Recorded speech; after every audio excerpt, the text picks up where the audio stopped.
Okay, shit, we right back on. Took a little time off. We still sipping. It's the same shit. Trying to keep it all right, man. Keep this motherfucker going right. Shh. Give me a second, man.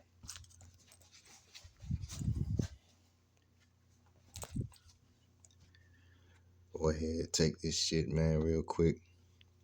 This what we was gonna jam. It actually was gonna be just a Nipsey joint, but take a look at this. Nowadays, Sandinistas, right? Mr. Ortega, we came on, we did our little shit. Oh, hello, pour our little drink. Just coming right back on real quick. Let's see the time add up on it. Of course, we sipping my shit over here. And, peeping Mr. Ortega, and they say from liberator to tyrant. Now, that wasn't what Nipsey shit was, obviously. But I'm seeing the aspect of Sandinistas, what they turned. They were backed by the U.S. So look at the U.S. and what they back for this whole capitalist shit, right? Well, rap, it's got hella money, all that, whatever choose, you know, uh, whatever city, damn, can have the people and make the situation, turn. And, you see one side of one to another two, or another three, or whatever happening, and all that, man, and just take it across borders, and it's stern, and it's not as cool as kind of what it ended up being politically into. But fuck it, we're gonna get with this shit on Nicaragua Sandinistas. See Mr. Ortega, and you know, it didn't turn out right in the end, but they seem to be free. I just want to keep a little smoke going on a sec. Just, get our shit on. So it didn't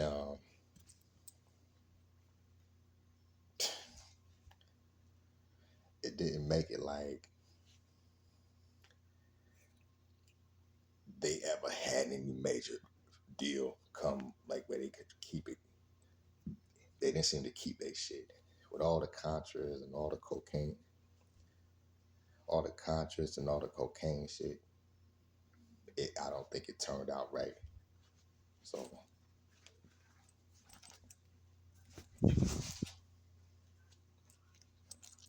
it didn't turn out right.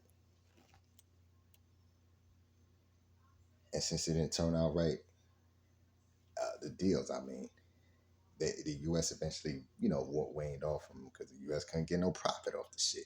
So if they happen down there in South America lands, these are the Browns down there.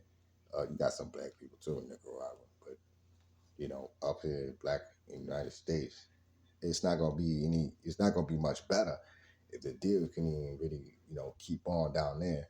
Get back to the US with capitalist shit and deals. A lot of shit that's, slipping here, it's not ending right. Like if the US can't get their shit out of it. So the cocaine shit, they used to be able to get it out the Sandinistas when the war was on. So it paid pretty, hefty in this, or paid pretty it just paid for the army, not the people to use cocaine, but the army could sell it, Contras could sell it. They made a little money off it. But it was just government based deals. So those can be a little stronger in the aspect of war. So it is different in the people in the US and those deals that are outside of government, giving the government. You see what I'm saying? So in the end, with all the backing US made, they made some shit with Nicaragua at first, but they in the end, it didn't go that way. All that Nicaragua was left with was well, Alexis Arguello came onto their side because eventually, at first, he was against Sandinistas. So Arguello seen that he felt he could back it better. He had the U.S. experience. He had been to Miami. Just doing his thing as a boxer, political, everything like that. But as you get it back, Nicaragua was really, really slipping with all the backing U.S. gave them in terms of government accesses. And that shit didn't turn out right in the end. It just kind of slipped, and the U.S. kind of you know, just kind of rolled on a little bit. But nonetheless, Sandinista was still looking like, I guess they were okay. Like, but they really won, if you will. But I guess they were just left with whatever they had left as Sandinistas without those government deals. So capitalists could go that way into shit. Check the US and this shit happening now, or period. And look what kind of gets into the people. This is without the government back deal. So this is kind of a combination shit we checking to look at. It's a little different outside of or in certain shit with rap, but outside of the industry with the city, all of that, man. And that's the whole thing, man. We doing this shit with. So at the end of the day, that Arguello and this Ananisis, he was trying to bring back a little of the backing. So this would be independent shit. And this was just coming off of Nipsey. And so at the end of the day, you keep all that shit. When you can take all the shit, if you will. When the gangs, you look at what kind of they keep. They all around a lot of government motherfuckers, if you will. Sometimes, obviously, cold cases. We see the shit pile up again. Keep all this hellish, just hellish shit going on, man. And it's not the best pocket. It's like this is some slipping ass shit. It's a little more government deal and shit. Not quite cocaine shit, oh my god, but it's a little bit. Some shit like this, I think, really, really, it's a little false. A little bit. More premium shit is a little more realer. I'm just gonna say that. But at the end of the day, the Kiwi shit, that's based a little off his whole PCP statement. Little Angel Dust shit he told us, one of them cops, Kenna or whatever. It's a little bit based off that. That's kind of some government kind of getting theirs. It's not at the whole Pac situation, obviously.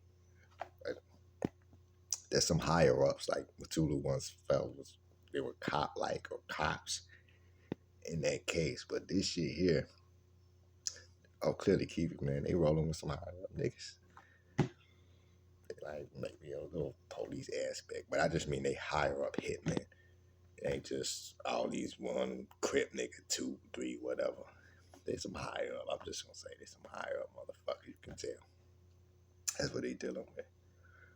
I'm talking about Keefe and his cousin Orlando Anderson. They dealing with these are higher up hitmen. I mean, look how much they was in Vegas. Look who's around. I'm not saying they can't gather up crip niggas real quick or something to do some shit, but they have connections to bigger industry or just bigger industry shit and to higher up hitmen. I'm just saying what it is. So this is why people always feel, oh, it's the police. Tulu felt it was that this. They was Vegas doing it. Or they came at Biggie and all that shit. So they're a little higher up hitmen, but they roll with Crips out. Crips got them connections like that. So when you look at that aspect, man, I'm not saying the gangs can't make it here. We know you got the whole shit about Eric Holder and Nipsey as we mentioned, but even they've dealt with some higher up type of hitmen. Is all I'm saying. They got lower connections, this, that, and the third. You have hitmen like that just be to come in and affiliated. You do have that. So at the end of the day, a lot of I want to say a lot of aspects when you talk about you get into the point of a lot of what a city takes into, let's say, bringing in all these little help with the black community, just trying to help out shit. The city get into it, all that motherfucker out there doing their shit, man. And to take it on back real quick, there's some big back type of company and rap entertainment, just deals and money or whatever put out or whatever like that. Other people with fucking with it, they getting jealous, whatever like that. Got all these little aspects. So when the people can keep to that, it's all good. But then the industry, of course, I'm not saying they government related everyone, but the industry has that backing. So the independent shit can really take it there.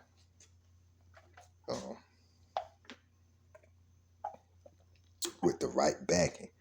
I think that's what Poppy up next was showing. He got across the store. They gonna do their shit with it. The way they handling it, Mr. Black Sam, the way you see him handling that shit, and no matter what money someone putting up, he's trying to just kind of keep it. That type of shit. So I think it's more black and that independent shit kind of grow. You have your minority shit dealing with back because we're dealing in the whole majority situation with that type of back. And it's gonna be more commercial shit like that going on. Obviously, it's more corporations still hold on to this, so you've seen that. But it's dope to see, the LA shit kind of, marathon the store, handling, handling to this, holding on, handling to this, regardless of price people want for this, or turn this to that, and you hear Mr. Black, I seen him speak on it. I think it's all the smoke. So I mean, that right there, man, shows independent shit can still be in a big way as it coming along, but that's just on what a nigga can keep. So I think that's what we learned, from the damn saying it needs to point. If you talking this organizing shit right here, do it like that. So at the end of the day, um, somehow you gonna end up looking sometimes like an Ortega, a Terran. They saying it might not be fully like that, but he wasn't all in the beginning. Like Arguello wasn't fucking with him because um, the point of the matter is Sandinistas were too U.S. back, but in the end, Arguello got used to the U.S. or whatever. He would fuck with Sandinistas later. This would be much later, like in the 2G decade. And that would again added back because U.S. shit was slipping it then, but the Nicaragua was willing to work shit a certain other way. I think a little more outside of just being caught in cocaine in the war. Nicaragua was trying to add on, but they had missed the backing point because a lot of their funding came too much at the cost of doing it the U.S. way at the time, and the U.S. was still dealing with it. Was just getting into that drug war shit, So at the end of the day, the backing and shit, man, I think was key. And a lot of you had more capitalist people grow, especially U.S. So the backing shit shouldn't have stuck with all the U.S. had, but they're not gonna give it all to no, shit down in Nicaragua and shit like that. That's what's going on. They weren't gonna do that, but the cocaine kind of, ironically, ease things out a bit. But it's even so, a lot of other resources, they're not gonna do that shit, man. U.S. is gonna keep theirs, and you see for days like this, the guys playing. So you got like Arguello trying to independently kind of back it. So to see that, that's kind of what we're taking a look along. Still to think some of these policy, reality situations. Just keeping it there like that. If we looked at Mr. Dick Tiger and how he was doing, backing up the, Biafra situation in Nigeria, as they were kind of, the newspapers was more on the Nigeria side than, on the Biafra side. So, to see that shit like that, newspapers was getting the shit a little fucked up from, people that was telling them shit about Biafra. They're gonna back it up propaganda shit, right? With this shit, man. So I'm taking that point right there. Dick Tiger in the US also kind of got got a little attention, doing this box shit, basically was a lot of times he was in New York. And I guess what it is, as he made more connections and everything, a lot of the papers there was saying shit already of what he was saying of the Biafra war. But as it got there like that, what he was saying, you're dealing with the shit over there in Nigeria itself, but they're coming from the U.S. fucking up the black whole nationalism situation. I mean, they're fucking it up because it's like the U.S. coming over. Now they start coming over there. They're already still dealing with a situation of the whole country there. So the U.S. newspapers are coming. Boxing is big, of course. And some of that shit is going into reality around, how people feel about boxers and the reality of political situations. And besides Muhammad Ali, Dick Tiger was one of them. So when you take the shit and you look at it, man, Dick Tiger was trying to get the reporter to get this shit straight. He got it fucked up, man. So trying to get him to get it straight. And already that was a big enough cause and backing because people can fuck with Deep Tiger back in the U.S. That'll be an issue, but that's just on the in the ring or boxing side shit right there.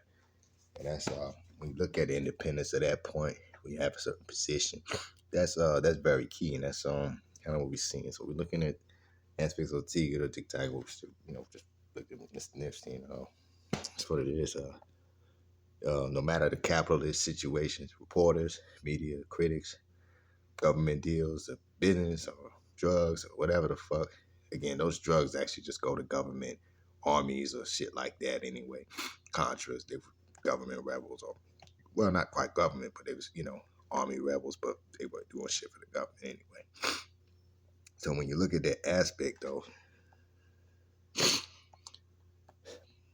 and look at that aspect right there, uh, I think that a lot of independence. I mean, sometimes it happens, but a lot of independents don't really get there to continue to get that freedom. But the U.S. has the biggest shit. They have connections to big tycoons and all that. That's a lot of freedom, independence out of so much, slave shit from the past and all that. But when you look at what it's turned to, that's a lot of independence, though they have a lot of people with them. But when you look at independent and shit like a rebel, like the crew, like a Sandinistas, Contras, and Nicaraguas and all that. So you look at what we mentioned, Nipsey, and there's a little independence you see with besides the marathon stuff, but the little you have the centers and all that little help shit he was doing for like young adults, shit like that. You look at those aspects, even when the city involved with it or whatever, it's still an independent backing and keep this shit going. So I think it goes a lot farther. But that's the key, and that's what Arguello was trying to do with the Sandinistas, a little independent, trying to, bring it back or see it because a lot of back deals and capitalism didn't go for certain countries, but it still went for the U.S. and what they was about. It's a lot of, I guess, profit from, making, they got to survive in the wars and overseas and shit like that.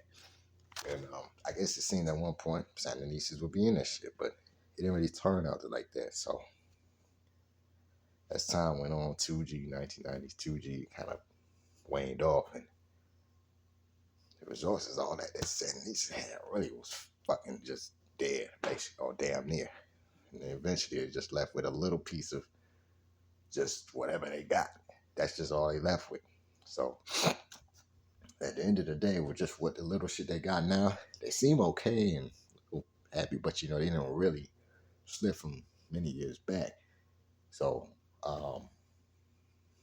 that's kind of the tale that kind of happened in independence. But we're gonna take a little more look around. Of course, this is around the country, black and brown, and it's kind of really just plain. But the sea rap shit kind of still have something, and entertainment, eyes on culture. You see the pics online and all that shit. You're gonna have that anyway. It's not exactly independence, but then you're gonna have that aspect of it. But it still does something to put it out there, keep it going. And it's just a grind, of course, and um, besides that, I mean, you try to get to that point, of course, of getting into victory. But then again, I think that's just kind of what you get to, but it's really all the other shit that just keep on going because that's the elements of the same shit. Well, same shit exact element wise, yeah, that keeps on into the situation. To have that independence, you have to continue to.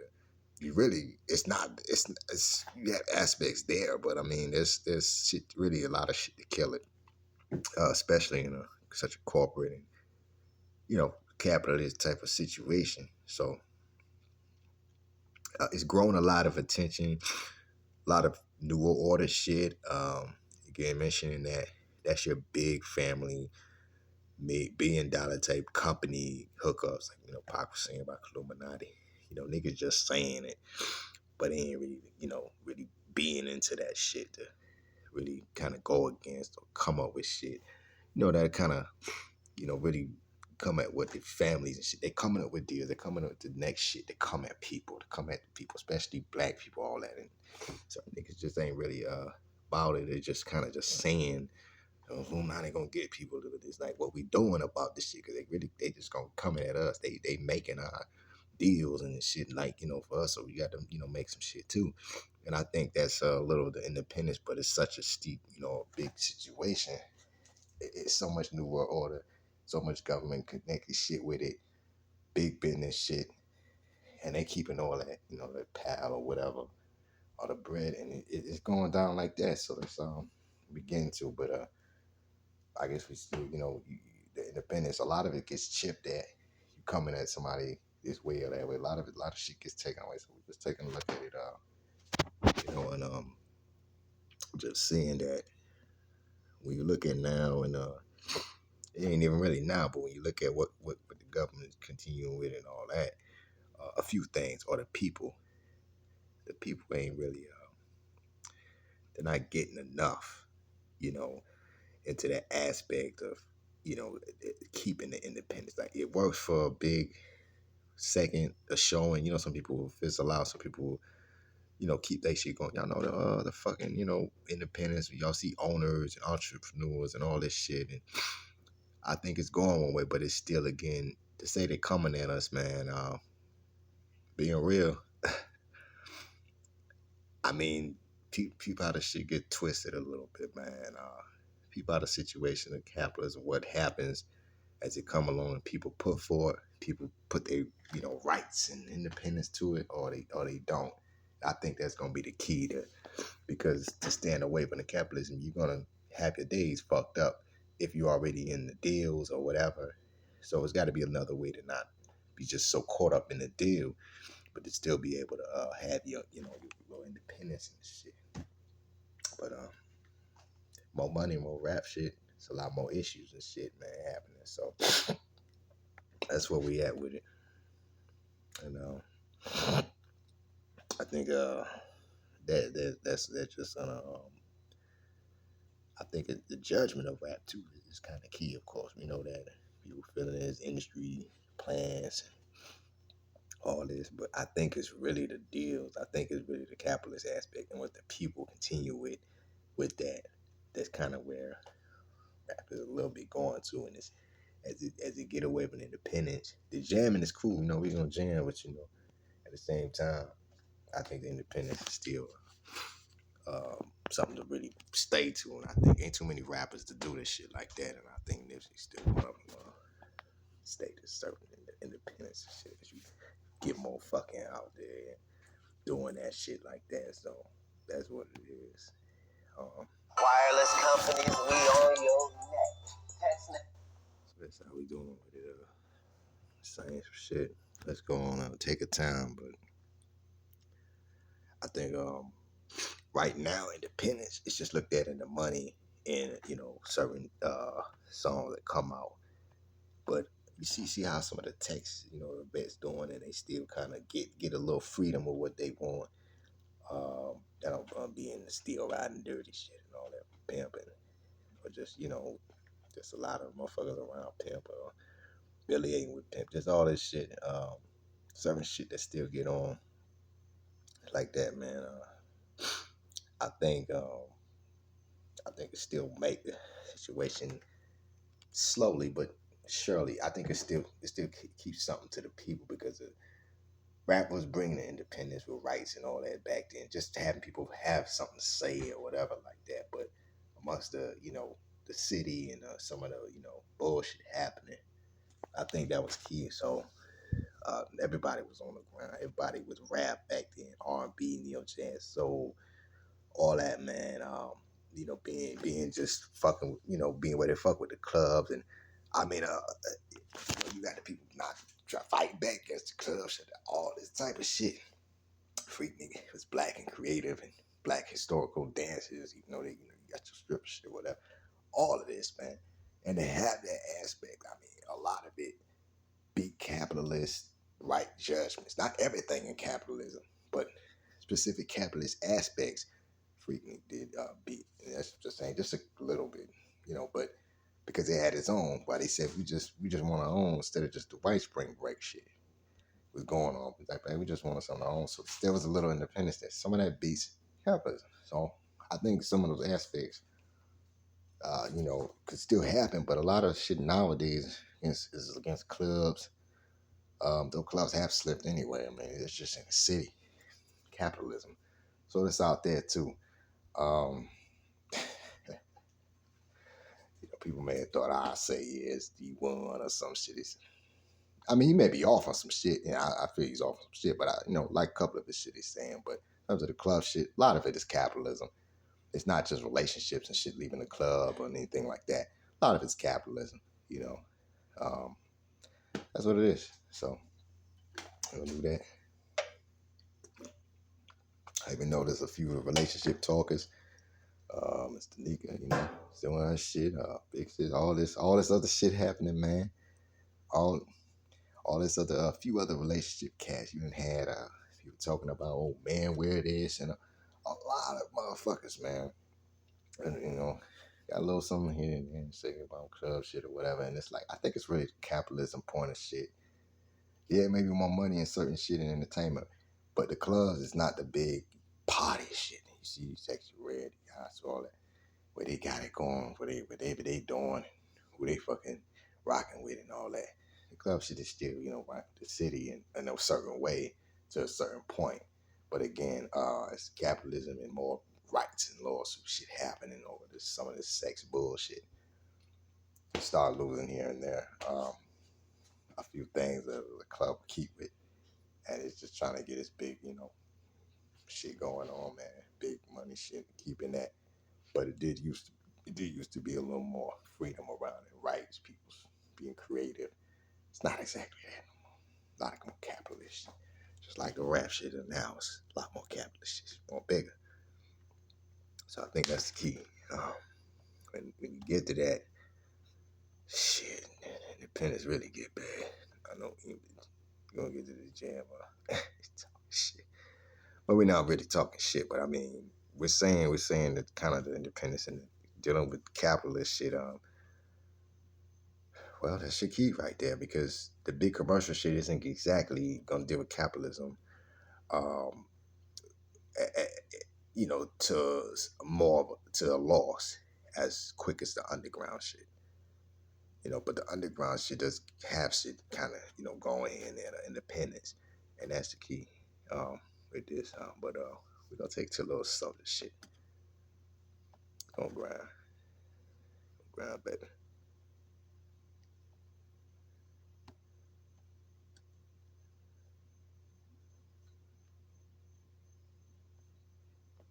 We're going with this shit.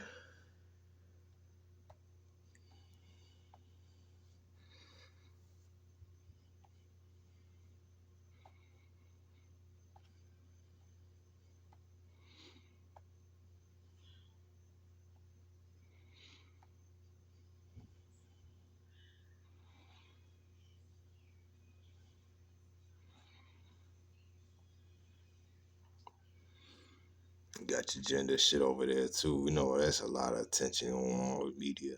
So it was Sandinistas, about women's shoulders, but obviously it was neither way. Either way, it wasn't good for the Sandinistas. But it's of course a lot of male soldiers, but they gonna show a little shit over here, gender shit too here and there. But there's a lot of shit, man. Capitalist cause put more people out there to say certain shit about, of course, uh, quality bullshit and gender or whatever, and other racial shit. I mean, that's coming off murder. We mentioned, we know Wells, Pete Malcolm, Jamal Warner. We just said a little something about him, but we'll come a little older on this. Some of the jam shit we doing, man, too, for that. He was rocking with that Tribe Called Quest, doing that far side shit or whatever, man. But come with some other funky ass shit, man. But it's a little later. I'll definitely get this one in right now. So once we do that, all right, back. And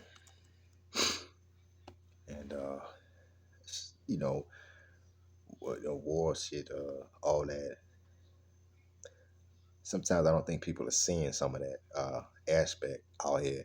When you look at the independence, it's usually more trying to keep some shit. So there's already elements of shit brewing from a point. It's not quite televised and shit, but it's not quite a war yet anyway. Or it's not, or it could be elements of it already happening. And that's I think what the Contras always constantly dealing with. But they had the government back for a minute with them, but eventually U.S. government kind of slipped on away. It just went like that. Um, and the U.S. had bigger shit, of course, but sort of. But Contra shit was pretty big too, like a drug war. It's almost like it was an extra piece of shit in the mix as you got the shit going in the U.S. There was that, so you did have that, but they had different ideals going towards other shit too. So the Contras may have not had the best balance, but they definitely did some shit.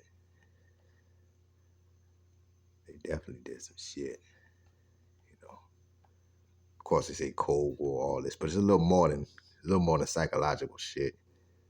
Of course, a lot more than that.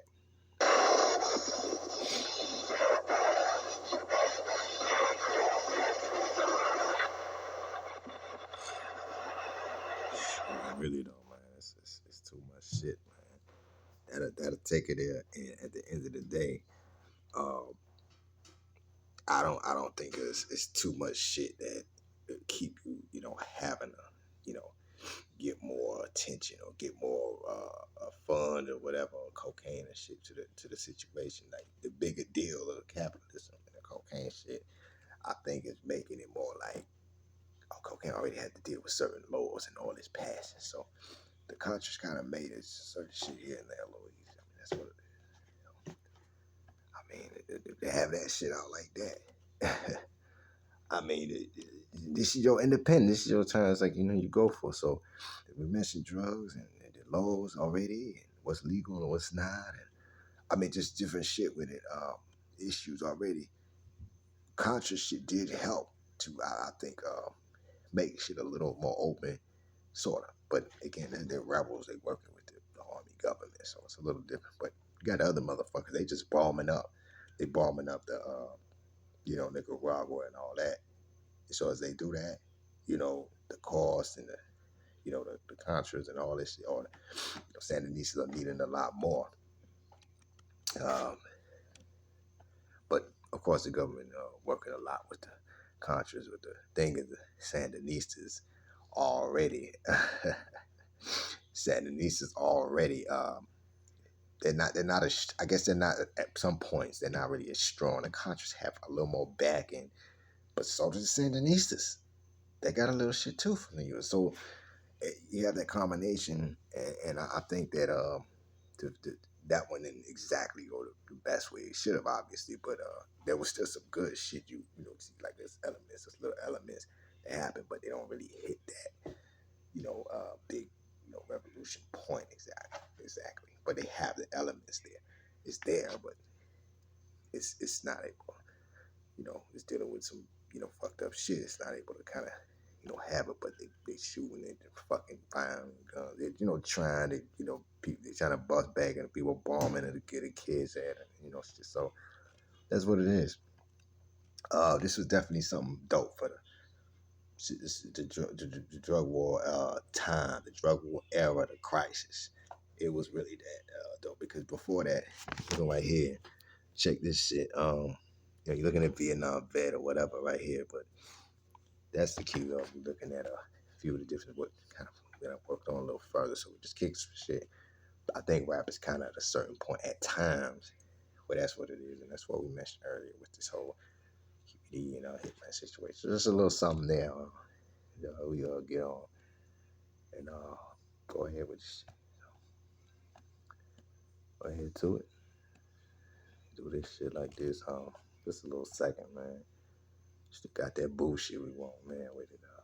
We'll be right back on some Memphis shit or just something. Something there, baby. That shit happened. Check it back. Damn. There we go. All my life, been grinding all my life. Sacrifice, hustle pay the price. Want a slice, got to roll the dice. That's why all my life, I've been grinding all my life. All my life, been grinding all my life. Sacrifice. hustle paid the price. Wanna slice, got the golden dice, that's why all my life I've been grinding all my life. Look, I'm married to this game, that's who I made my wife. Said I die alone, I told that bitch she probably right. One thing that's for sure, not a stranger to this life. Got a safe that's full of Franklin and a shoulder full of stripes. Don't know a nigga like myself. I say self-made, meaning I design myself. County jail fade, you can pull my file yourself. Spy rag, swallow rocks, I'm getting high myself. Nah, damn right I like the life I built. I'm from West Side 60, shit I might got killed. Standing so tall, they think I might got still. Legendary baller like Mike, like Will. 96 Impala, thug like on wheels. Up against the wall, squabble at Fox Hills. Like a motherfucking boss, ask me how I feel. Successful street nigga touching their first meals. All my life, been grinding all my life. Sacrifice, hustle paid the price. Wanna slice, got to roll the dice, that's why all my life I've been grinding all my life. All my life, been grinding all my life. Sacrifice, hustle paid the price. Wanna slice, got to roll the dice, that's why all my life I've been grinding all my life. I got everything I said I was gonna get on my kid. In addition to that fact, I went legit. I'm the shit now, according to the way that I'm positioned. In this biz, it look like I'm just gonna keep on getting rich. Know that West Side RSCs is us. LAPD on my dick, I'ma squeeze and bust. If a rap nigga did switch cheese and bust. All this rap money, nigga, look, I need too much. Money, loyalty, and love in the dream we trust.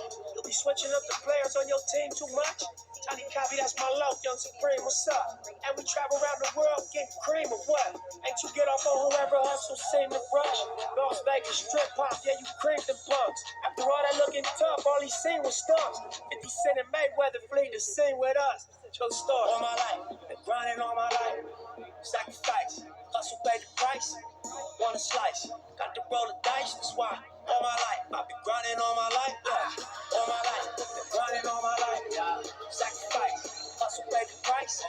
Wanna slice, got to roll the dice, that's why all my life I've been grinding all my On the life. Honduran-Nicaraguan border. Fresh from their rest in Honduras, the fighters are confident and well supplied with new ammunition and weapons. Oh, that shit. There's a lot of shit out there trying to do something with that, man. A lot of shit on the line. And this straight up rebel shit too with it. Thought we just looked at some of the shit back in the US and Everglades. Arguello was in Miami again. He was known to be around it too, man.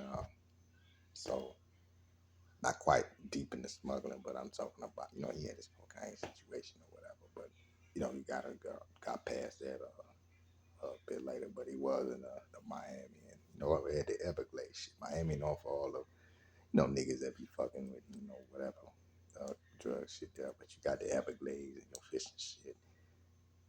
You got little books and shit like that on it, but not quite the same as Nicaragua and all that. This is the rebel.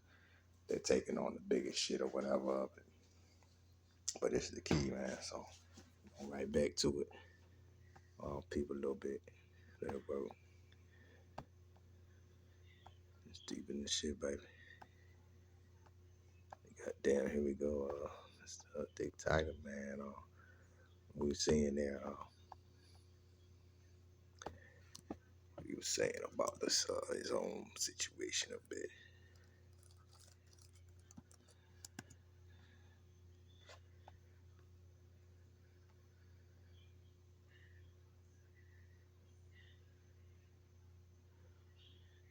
They say it got a little overshadowed during the Civil War. I mean, obviously, you got some of this media is taking on, obviously, trying to keep the boxing point and shit. But again, they could take that shit away, or they kind of fuck his name up a little bit in the U.S. because he kind of bucking shit back at reporters. But sometimes his own people there too, when fucking with him. You see it right there. But again, they twist this shit from the U.S. back to over there, as we mentioned earlier. I wasn't saying necessarily he was erased, but that's what happened. I came to join the army because I feel that the Nigerians are killing us. And you want to come down here and fight? That's it. I'm not afraid in the ring whenever I go out to fight. So how can I be afraid here to fight to defend my country? You're a lieutenant in the army, Dick. What are you doing? You training the boys? That's what I do. I go to different parts of the Biafra to train our boys. And does your presence give them a boost in morale? Very, very much. Have you seen any combat at all? No, I haven't.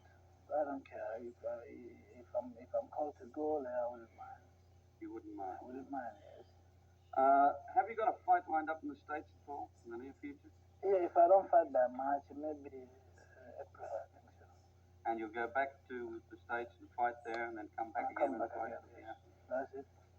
You really believe in the country? You think you can win? I think we can win. I'm fighting to win. We must win.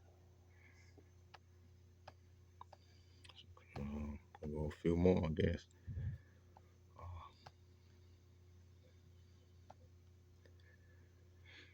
Check it back.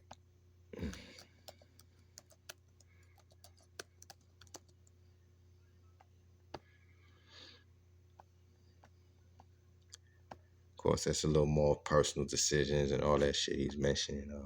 But let's look at a quicker clip of news. This one right here. Well, that's actually Honduras, but again, the Contras were a little bit all over, or several places South America, not just one country.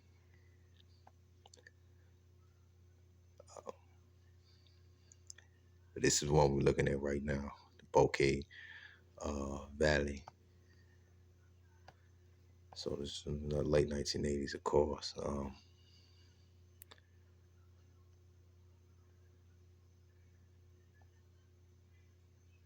This ain't no damn 007 here. Check the airstrip, but you know what it is, man.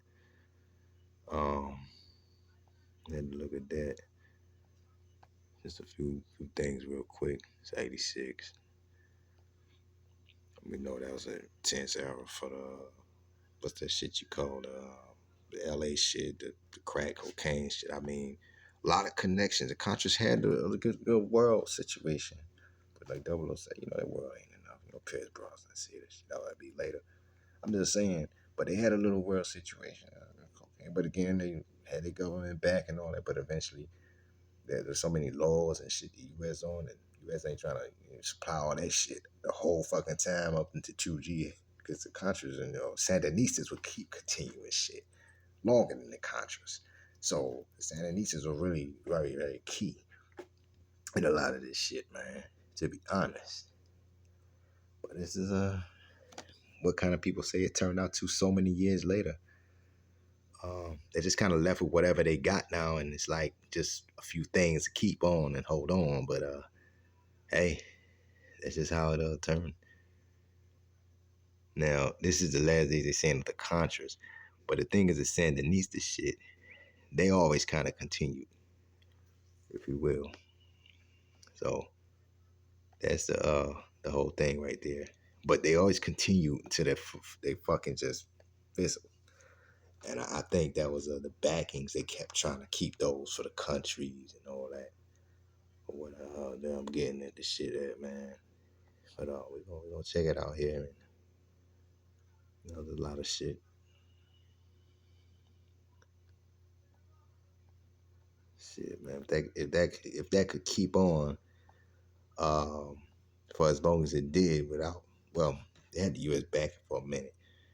But if the shit could keep on there, then you already know, look,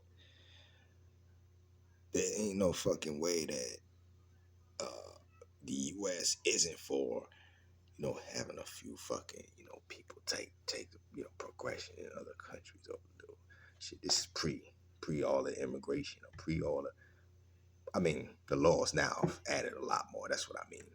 Back then, it was a little different with people kind of coming in, get away with shit. Borders and all that. A lot more, I want to say open, sometimes a little more back then. More drugs, all this shit, hookups. So it's a little different. I think the Contras, again, insanity is kind of open shit a little for that too. So, sort of, the deals and shit. So, just a little bit. And they did. And what I'm saying it like that, how long that would last. Again, Contras eventually fizzled out, but the Sandinistas continued.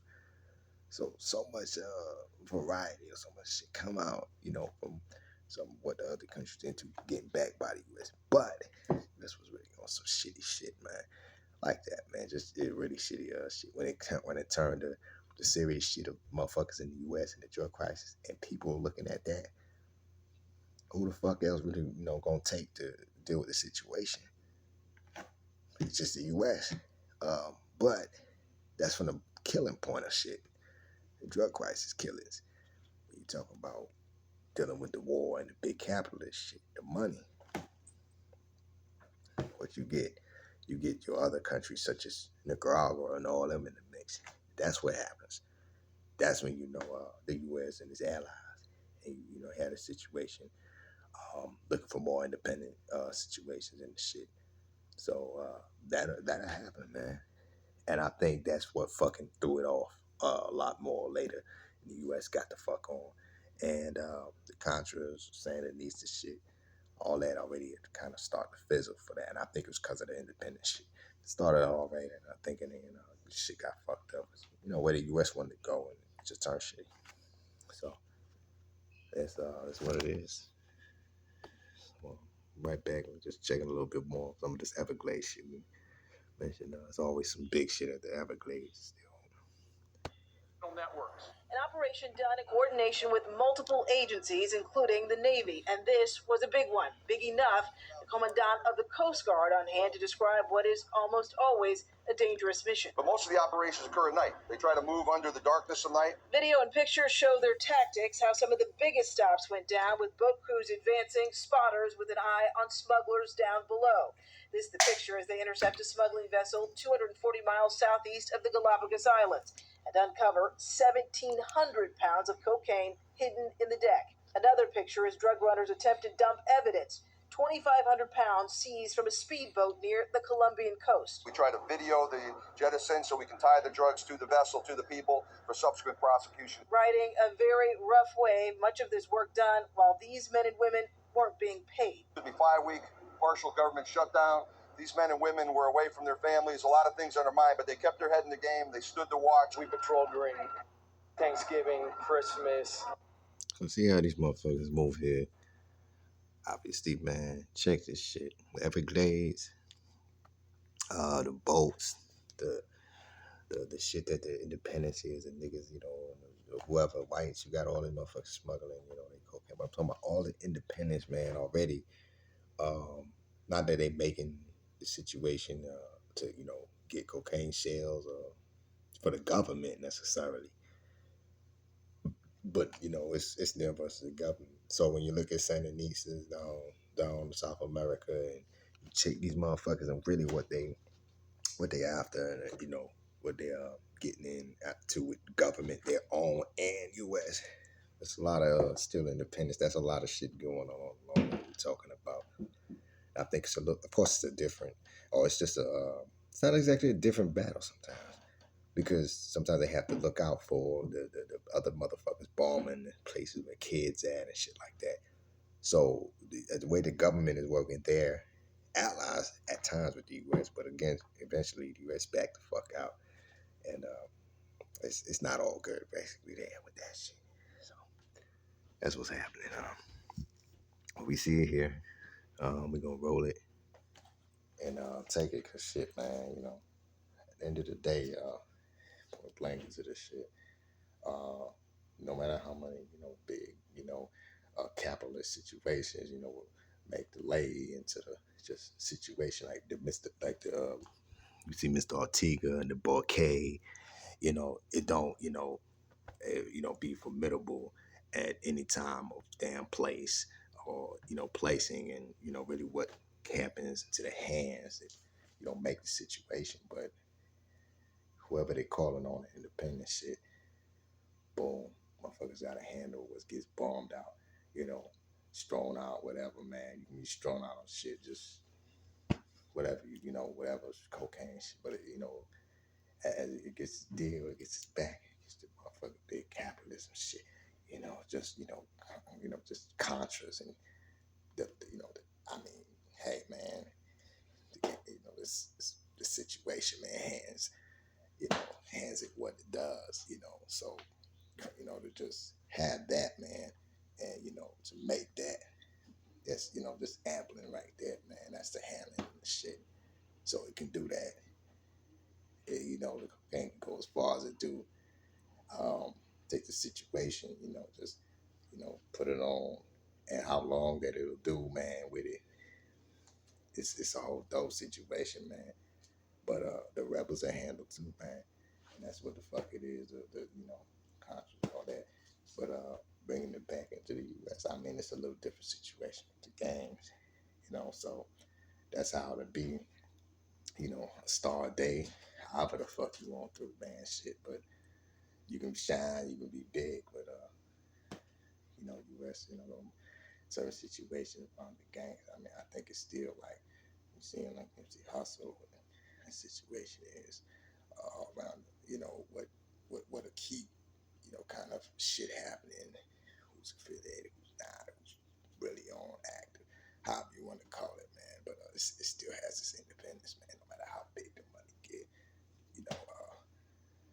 It's just saying, like all the years that you had Everglades and cocaine and all this, look what it's still going into today, man. Our independent situation. So that's how we going and, make the situation as it breaks in and, has its time that pertains. And hey, the containers and shit, them bitches ain't goddamn breaking open nothing, man. It's for real, but it ain't just that. The boats move. It's all that. What I'm trying to say is, where you can get all that happening, that's the big assets. Now you look at fucking back at the capitalist ass and shit, and how much Everglades, and how much it how much it come in with something, man. So you think about that, but when it's on like that, I think the thing about the situation with that is it's gotten to a little more past the boats, a little more past those smaller situations. But it was big in the 1980s. Now you look at nowadays, it's just more media attention. But back in the 1980s, it seemed to be more bigger, more people with boats doing this shit, whatever. So it was a little different situation in Miami. A lot of independence coming from South America, all that. I mean, that's real shit. A lot of Contras and Denise's, all this shit fighting. So nowadays, it's a lot more commando control, Navy, news, all this. Again, the elements, independence, still be all around in these situations. Sometimes they're not looked at well because of one judgment or bias or another. But certain drugs should be legalized and shit, to be honest.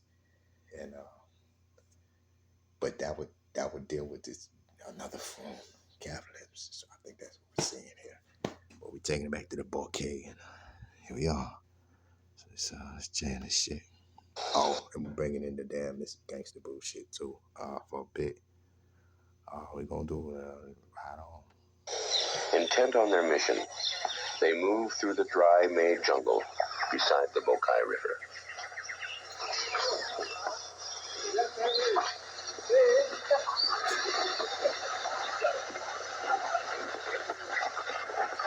The 35-mile journey follows the route the FDN hopes to establish as a major resupply corridor to their forward command post inside Nicaragua. At present, the air mobility of the Sandinista forces has prevented the FDN from setting up permanent bases inside the country and securing overland resupply routes.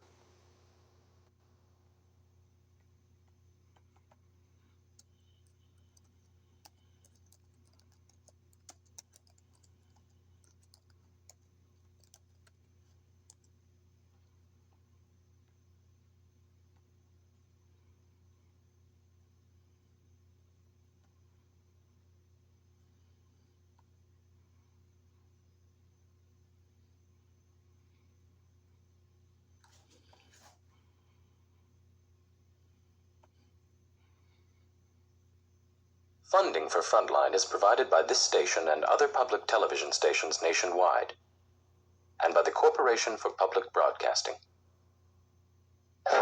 Tonight on Frontline, an investigation of the CIA and its role in international drug dealing. The history of the CIA runs parallel to criminal and drug operations throughout the world, but it's coincidental. Is this CIA using drug money to finance covert operations. Narcotics proceeds were used to shore up the Contra effort.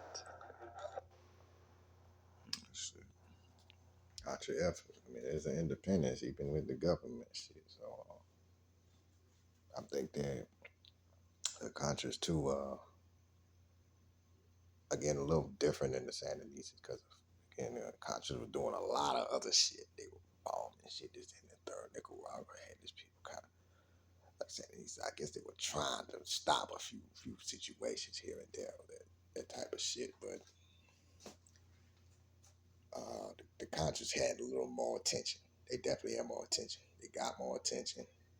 When I say got more attention, that's who a lot of CIA shit was. But the Sandinistas still had U.S. backings. It's just smaller shit. So I think capitalism starts to play too when it hits other countries. Others, and you kind of see what the little it does and shit. So that's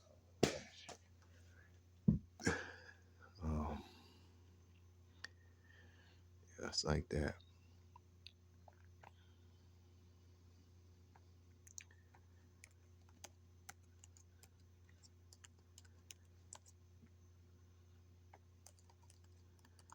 All right. There we go, man. Shit. He ain't stopped us.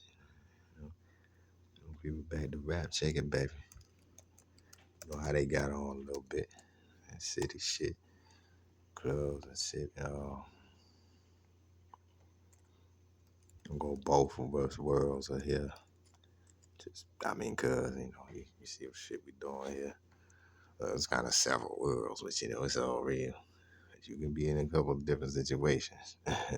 Shit. For the 2001 to the 2002. Alright.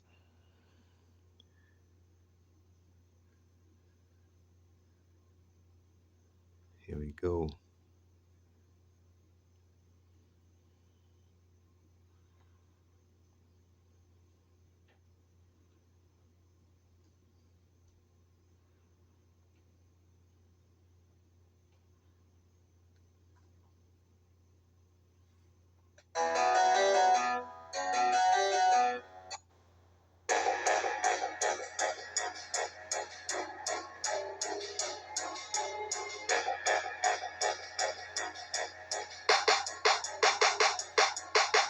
Niggas good and high. Let me see you clap your hands. If you niggas good, drop.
This is Portland, Oregon, the city that decriminalized every drug.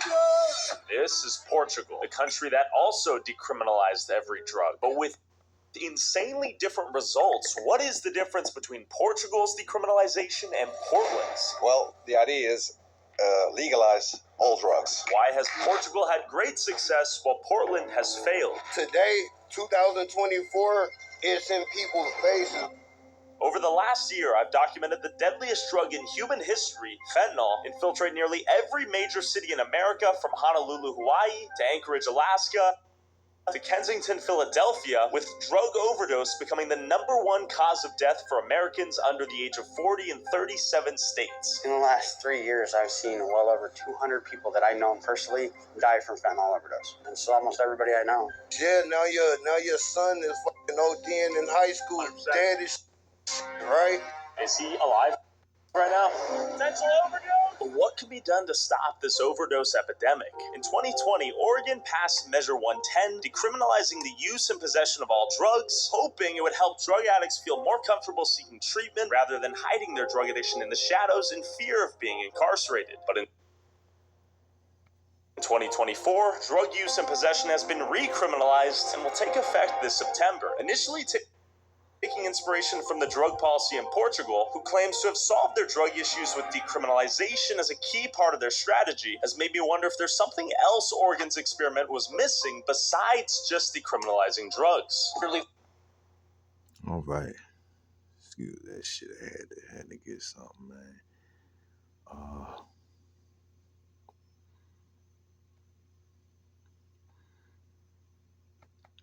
There's another motherfucker, man.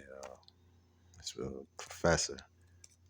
He talks about decriminalizing drugs. Black man, actually, man. Just had to just oh yeah, that's a neuroscientist, actually, a legit neuroscientist. But he just said, more responsible shit, to be out there. So that's what it is. You've had symposiums that you see decriminalizing. That's just nature, but just that's some other shit. But I don't know what I mean. Let me check this. I'm just gonna stick with this. You got another professor, a white kid, Mr. David Nutt, but I'm just putting it along that you had a couple of blacks in the mix too. It's not just the majority of whites, So obviously, people owe decriminalization. I think that's key. Because look how much these naval commandos that we just seen getting on and shit. So we keep to our shit. But so. But that's the key, I think. Now that issue of decriminalization is definitely, it's not exactly looking at overdose shit. Not exactly.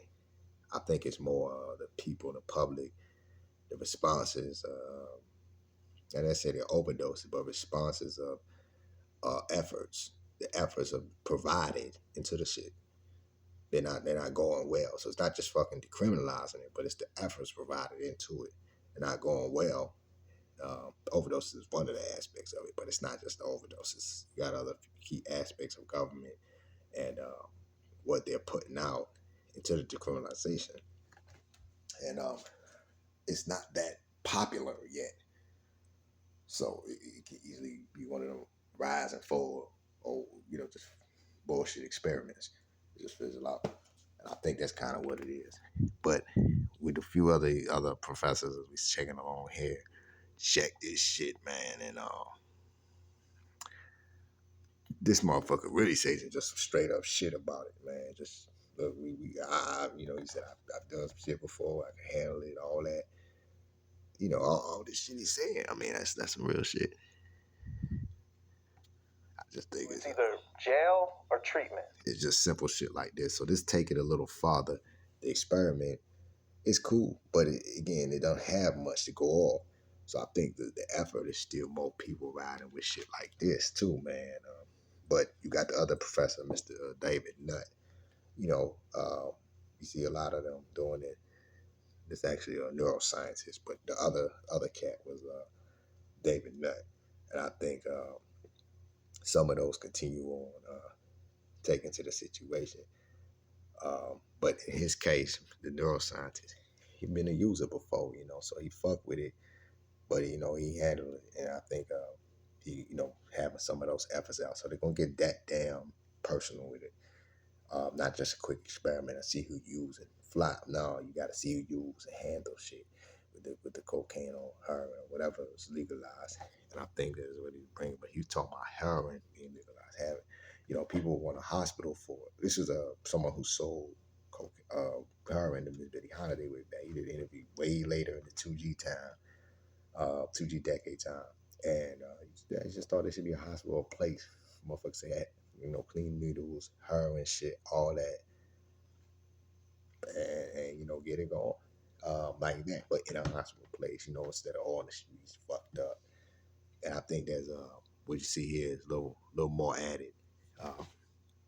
Trying to see people who's on it be able to be the ones to say some shit on it, be in it, and obviously he's a neuroscientist, but you've been on it, just giving a little how his living ways off of that shit. And I think that's what handling to decriminalization, how well a motherfucker handle it.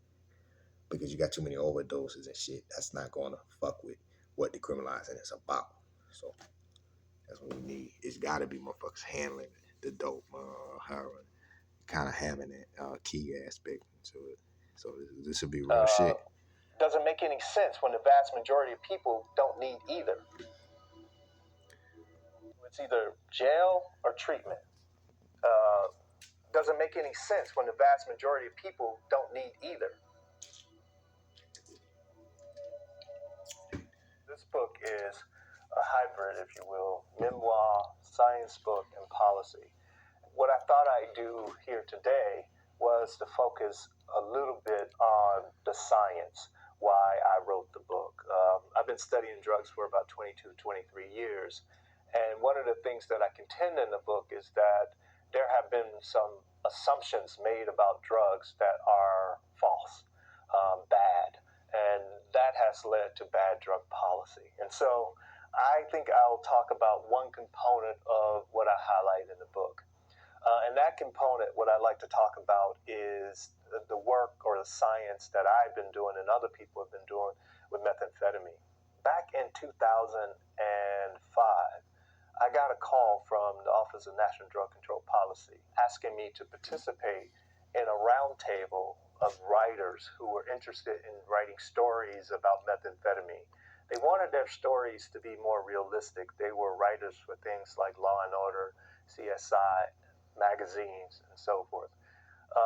At this roundtable, we had the panelists were a U.S. Assistant Attorney, an undercover narcotics officer, an adult person who was addicted to methamphetamine, an adolescent who was addicted to methamphetamine, and myself.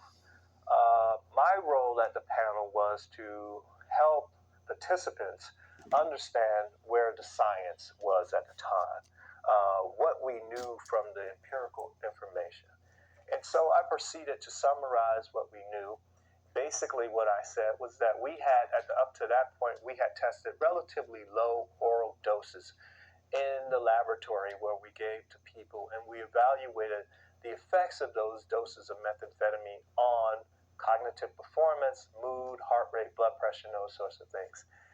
And my conclusions were that the drug was quite unremarkable.